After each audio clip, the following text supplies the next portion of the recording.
Varicose veins are veins that have become enlarged and twisted, and this most commonly happens in the veins of the leg. How do these form?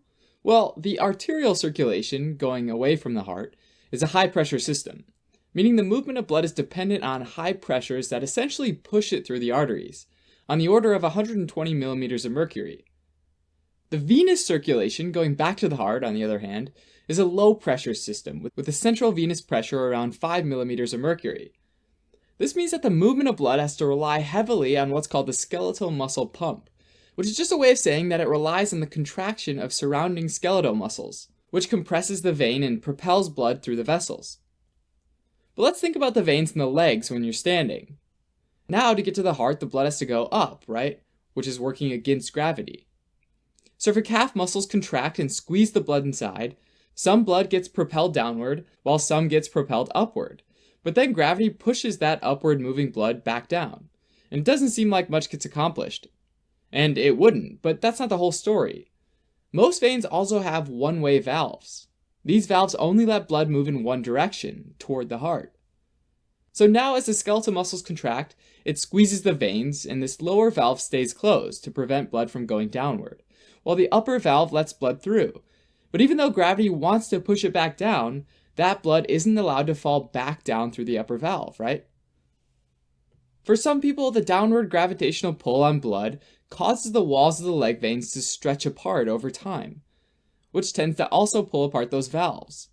If these valves fail to close properly, they can allow blood to leak backward and pool in the veins, which can lead to more valves stretching out and failing.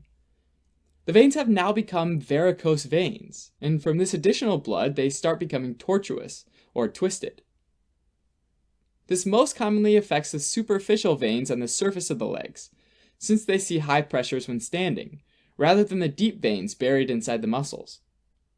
Oftentimes, though, collateral veins are used instead, which is where other veins can take the blood as an alternate pathway, so it doesn't stagnate in the varicose vein. And these tend to actually be the deep veins in the legs. Other than the legs, in men it can also occur in the scrotum, usually on the left side, where it's called a varicocele. This develops because the left testicular vein brings blood back to the left renal vein at about a 90-degree angle, while the right testicular vein drains directly into the inferior vena cava. Getting blood back up through a tight 90-degree turn isn't that easy, and so blood backs up, and the backup of venous blood around the testicle causes the testicular vein to enlarge and get tortuous, where it starts to loop back and forth on itself, and it makes the scrotum look like a bag of worms, which gets larger when standing and smaller when lying flat. Also, all this warm, stagnant venous blood can cause the testicular temperature to rise, and over time this can result in testicular atrophy or wasting away, as well as poor quality sperm and infertility. Generally, embolization or a surgery can be used to get rid of this problematic vein, and the testicles then drain through smaller collateral veins. Alright, back to the legs. So now the deep veins are acting as collateral veins and taking blood back, right?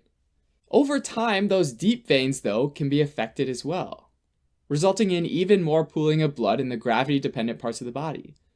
If this happens for prolonged periods of time, it progresses to what we call chronic venous insufficiency, or CVI. With CVI, the stagnant blood in the lower extremities starts to cause an inflammatory reaction in the vessels and the surrounding tissue, which leads to fibrosis and potentially even ulcers, called venous stasis ulcers.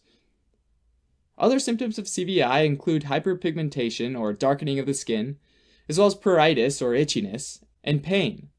There can also be a lot of edema, as some of this fluid starts to leak out of the veins and into the surrounding tissues of the ankles and lower legs.